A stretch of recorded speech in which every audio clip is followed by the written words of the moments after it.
What's going on, you guys? Happy New Year. Michael Elefante here. It's been a great 2021 in regards to being a real estate investor, especially in regards to Airbnb.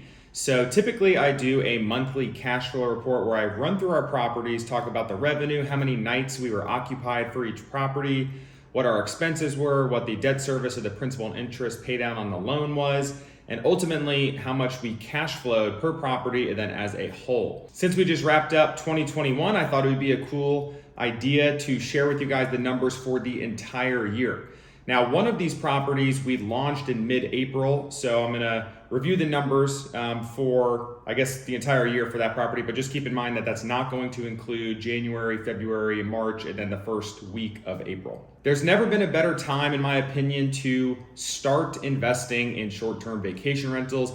Whether you're doing a buy and hold investment, right, taking out a loan on a property, fixing it up if it needs it, putting furniture in there, renting it out, or if you're doing something like rental arbitrage or co-hosting, there's never been a better time to get in the asset class of vacation rentals. The cash flow, which we're about to see here, and the return on your investment, especially from a cash basis, is unmatched by pretty much any other form of investment that I have found, or at least done in my research. If you guys are new to short-term vacation rentals and new to that investment as an asset class, please follow my page, subscribe here, follow me on Instagram and TikTok. I do a ton of content there as well. If you're looking for additional resources, I do have them in the description below. Feel free to check those out. So in this video, let's review these 4 properties. And as you can see, I'm sitting in a new property, not an ideal setup to film a video. It's kind of a mess here. We're in Fort Lauderdale setting up our 5th Airbnb. This one will probably cash flow around $12,000 a month, somewhere in that $10,000 to $15,000 a month on average. So it's gonna be really fun once this property is up and running and we get a few more this year to see how that adds to these numbers, which I'm about to reveal to you guys right now. So for this first property, this is the first property we ever bought and listed on Airbnb. We closed on it at the end of 2019, had a full year in 2020. It was up and down being in Nashville, Tennessee with COVID, but now that travel has pretty much returned in full force for the most of 2021. It was a really good year. So this property is a 4-bedroom house. It has a rooftop. We have a cool interactive mural in there that people or guests love to take photos with and post on Instagram. Sleeps 12 people. So for the entire year of 2021, our occupancy rate, so the number of nights we were occupied, right, by guests divided by the total number of days available to be booked, 365, was 56.5%. And gross revenue, so this is our daily rate plus the cleaning fees that we charge and collect from guests, totaled $126,924 for the year, bringing us to an average daily rate, inclusive of the cleaning fees that we charge guests, to $625 per night. And that's honestly not that abnormal in Nashville. I think we're probably in that 75th percentile performing properties. We are able to charge a little bit more with the mural and just kind of how we have this property decorated. It's a little bit nicer than the majority of properties in Nashville. Next, we have operational costs, or in short, OPEX. Now, OPEX includes really any costs that you incur to actually operate the property. So that's property taxes, insurance, if you have an HOA, cleaning fees are what the majority of these costs are going to be, Wi-Fi, and any other costs that bubble up along the way, like landscaping, pests, things like that. So OPEX for this property in 2021 totaled $38,988. Now that does not include the principal and interest portion of our mortgage because that's not considered an operating cost. So the principal and interest portion for the entire year that we paid was $22,023. Now, in order to get our cash flow, we're going to take the revenue minus our OPEX minus the principal and interest, leaving us $65,913 in cash flow, which is really amazing. I think we came out of pocket right around $110,000 all in for this investment back in 2019 for down payment, closing costs, furniture, the mural, all of that to get this place set up and running. Our profit margin here is really, really strong. So our second investment we ever made was in May of 2020, kind of as the world was coming, to a halt. The travel was being limited, but we proceeded with this investment anyway. It's a 2-bedroom condo, or really more of a townhouse located in downtown Nashville. Primetime location. It's an older place. We bought it at $430,000. Prices have since then drastically increased in this area, but it's a 2-bedroom place that sleeps 8 guests. And we adjusted our pricing strategy halfway through the year, I think in July, to accommodate for an increased booking rate during the midweek, because I think we were priced too high and weren't capturing enough bookings. Ever since we did that, our occupancy went through the roof and our total revenue per month also almost doubled. So we're really happy we made that pricing adjustment. In total for 2021, we had a really slow start with lack of travel still lingering with COVID, but our total occupancy rate for this property was 78.4%. And the revenue we brought in on this little 2-bedroom place was $106,965. Now the price per night came out to $374. So quite a bit less than the 4-bedroom that's a little further away from downtown. But again, you can sleep less people, so typically you can charge less. The operating costs totaled $28,089. The majority of that was cleaning costs as well. And the debt service, or the principal and interest portion of the loan, was $20,006, leaving us a cash flow of $58,870. Again, for the amount of money that we invested into this property, all in, I think we did 20% down on this property, bought it turnkey, so it came fully furnished.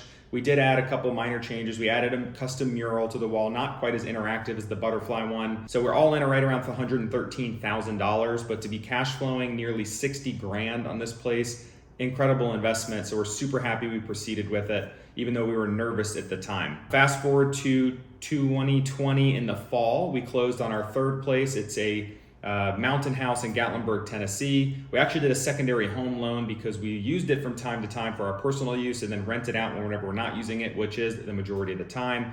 So we did a second home loan at 10% down. So right around $110,000 all in. 55 of that was for a down payment, some for closing costs, and then we had about 55,000 or so for both furniture and some cosmetic rehab on the property to turn it into what it is today. This property has been doing incredibly well. It sleeps up to 16 guests, 4-bedroom, has some common areas sleeping too. It was occupied for 70.7% of the time, and the revenue it brought in was $182,258, bringing our average daily rate to $706, and the operating costs were $46,123. Again, the vast majority of these operating costs were due to cleaning and some minor repair expenses along the way, leaving us a cash flow of $111,490. So if you're looking at the cash on cash return for our first full calendar year with this property, we were invested around 110 grand all in, and the cash on cash return is over 100%. So I really cannot find another asset class that you can invest into and on a cash basis, on a cash on cash return basis, achieve something like 100%. And this was a vacation home that we can use whenever we want. So pretty incredible. Now this last one was a really special investment. This was a place that we actually went in 50-50 with some good friends of ours that we met in Nashville.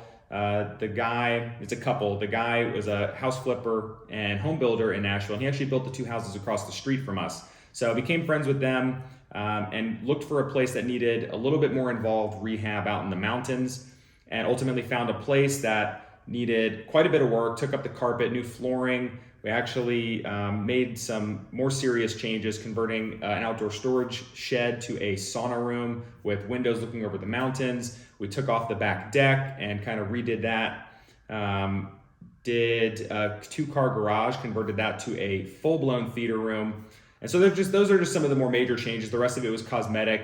Spent around $70,000 on furniture and I think $110 on the rehab. But we pooled the costs, or the burden of the cost, between us and them, and it was a $499,000 purchase price on a place that we could probably sell today for around 1.2 to 1.5 million, especially based on the revenue numbers this is bringing in. So we did a 15% down conventional investment loan.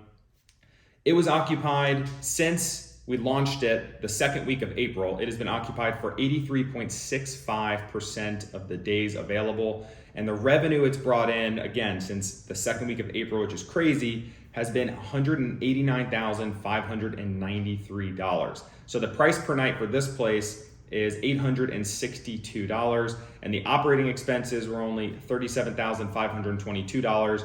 And then the debt service on the loan here was $18,225, leaving us a cash flow for the year of 2021, again, basically just 3/4 of the year, $133,846.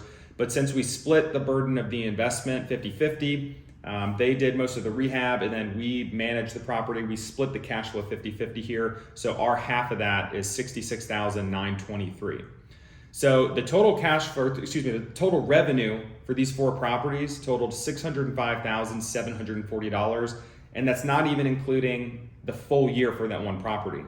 But just to think that 4 properties can bring in over 600 grand in revenue, you know, that just absolutely demolishes any type of revenue that you're going to see in a multifamily or single family homes as far as investment purposes are concerned in real estate. Especially once you get these properties set up, you can automate 90% of the day-to-day management without having to pay a property manager if you don't want to. And the returns, you guys can see, are significant. It only takes 1 to 2 properties to set you financially free. So the total cash flow, if you add up these 4 properties, was $370,119. But taking out our investing partners half on that one property, our take home for the year was $303,196. Now, we started this journey on Airbnb just over 2 years ago. And we learned so much throughout the process of actually didn't know much when we first started. So I sit here to tell you that I'm surprised by these numbers, humble and grateful for it, but we're also hungry to continue to scale our business and invest further. But I hope you guys find this motivational. I hope it encourages you guys to look at vacation rentals as an asset class for you to invest in as well. I've done other videos as far as investing with low or no money down strategies. There are several ways to get started with short-term rentals where you could not ordinarily get started other ways, especially with rental arbitrage. So check out other videos that I've done. Make sure to subscribe and follow along if you guys want to see future content and hopefully learn and implement some of these strategies in your own investments and see similar results. But appreciate you guys watching, and I'll see you soon.